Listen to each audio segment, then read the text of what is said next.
منہاج المسلم درس نمبر 90 ما یکرہ عند التشییع، جب نماز جنازہ ہو جائے اس کے بعد جب جنازہ لوگ لے جاتے قبرستان یا گھر سے نکالتے وقت کون کون سے کام جو ہے مکروہ ہوتے جن سے بچنا چاہے، تو فرماتے ہیں کہ یکرہ خروج النساء مع الجنازہ، جنازہ جب نکل رہا ہو گھر سے یا جا رہا ادھر دفن کے لیے تو اس میں خواتین شرکت نہ کرے، گھر سے نہ نکلے، مکروہ ہیں۔ پیغمبر صلی اللہ علیہ وسلم نے منع فرمایا، تو میتیہ صاحبہ فرماتی ہیں کہ نہینا ان نتبع الجنازہ ولم يعزم علینا، کہ ہمیں منع فرمایا تھا اس سے۔ جیسے کما یکرہ رفع الصوت عندها بذکر و قرات وغیرہ، کہ بلند آواز سے ذکر اور قرات وغیرہ بھی نہ کرے، کیونکہ پیغمبر علیہ السلام کے جو صحابہ حضرات تھے نا، 3 موقعوں پر آواز بلند کرنا پسند نہیں کرتے تھے۔ عند الجنازہ، ایک جنازے کے وقت کہ چاہے آپ ذکر کیوں نہ کرے تلاوت، لیکن زور سے نہیں کریں گے۔ نمبر 2 وعند الذکر، جب ذکر آپ کرے تو ذکر بھی آرام سے کیا کرے کسی بھی موقع پر۔ وعند القتال، اور ایک جنگ کے وقت۔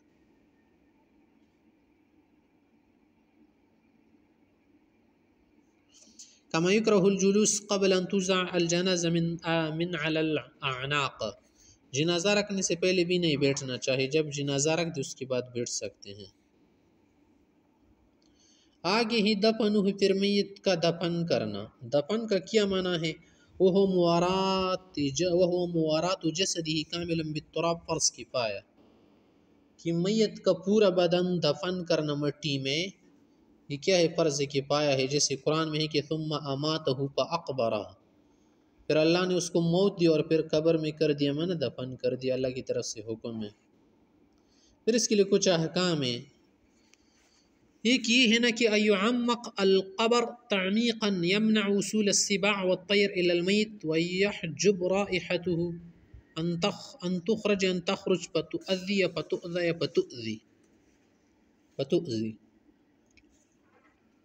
میت کو دفن کرنے کے لیے یہ مسئلہ ہے نا کہ جب میت کو دفن کر لے تو اس کی قبر ذرا گہری بنا دے کہ وہاں درندہ اس کو نہ کھول سکے، جیسے کہ نیولے جو ہے قبر کھولتے ہیں، بعض گیدڑ وغیرہ، لومڑی اور جانور ہوتے ہیں، وہ کیا کرتے کہ لگڑ بگ وغیرہ وہ قبر کھول دیتے ہیں، تو اس کو مضبوط کر دے، تھوڑا گہری بنا دے، پرندے وغیرہ اس کو نہ نوچ لے، اور پھر اس کو اچھی طرح سے ڈانپ لینا اور کیا کر لے؟ دفن کر لے، مٹی ڈال دے تاکہ اس کی بدبو بار نہ نکلے۔ جیسے حدیث میں ہے کہ احفروا واعمقوا واحسنوا وادفنوا الاثنين والثلاث في قبر واحد، اس کے لیے گڑھا کود اچھی طرح سے ذرا گہرا، اور پھر اس کو کیا کر لو؟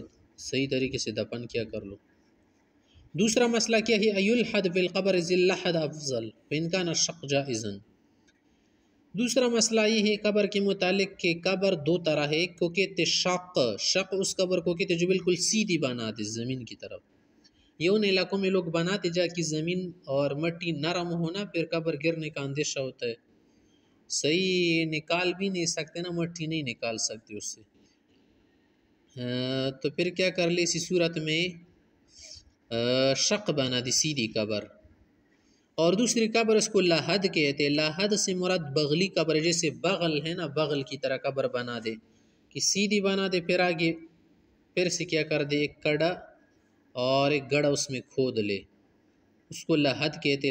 لاحد بہتر ہے، اور یہ ان علاقوں میں عموماً ہوتا ہے نا کہ جہاں پر علاقے سخت ہو، مٹی سخت ہو، گرنے کا اندیشہ نہ ہو اور نکالنے میں بھی آسانی ہو۔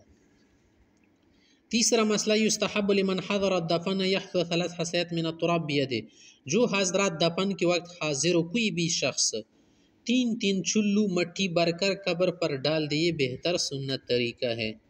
بیلچے وغیرہ سے بھی ڈالتے لوگ، ہاتھ سے بھی ڈال سکتے۔ نمبر 4 ایدخل المیت من مؤخر القبر اذا تیسر ذلك ویوجہ الى القبلہ موضوعا على جنبه الایمن، میت کو پو کی طرف سے قبر میں اتار دے، پو کی طرف سے، سر کی طرف سے بھی اتار سکتی، پو کی طرف سے اتار دے قبر میں، اور قبلی کی طرف اس کا رخ کر دے، اس طرح سے رکھ لینا کہ دائیں جانب بن جائے، یعنی داہنی کروٹ پر اس کو رکھ لے، اور یہ رکھتی ہوئے بول دینا کہ جب قبر میں میت کو رکھے تو وہ شخص یہ بولے بسم اللہ وعلی ملت رسول اللہ، یہ الفاظ پڑھ دے۔ نمبر 5، ایغطى قبر المرأة بثوب اثناء وضعها في قبر اذ كان السلف يسجون قبر المرأة حال وضعها دون قبر الرجل، جب خاتون کو دفن کیا جا رہا ہو تو پھر اس کے لیے بہتر یہ ہے کہ قبر میں اتارتے وقت اس کے اوپر کپڑا جو ہے رکھ لے، پردہ کر لے حجاب لوگوں سے۔ یہ طریقہ رہا ہے سب کے ساتھ، یہ بہتر ہوگا کہ حجاب کر لے اور صرف اپنے افراد جو ہے نا قریبی افراد محرم وغیرہ اس کو اتار دے قبر میں۔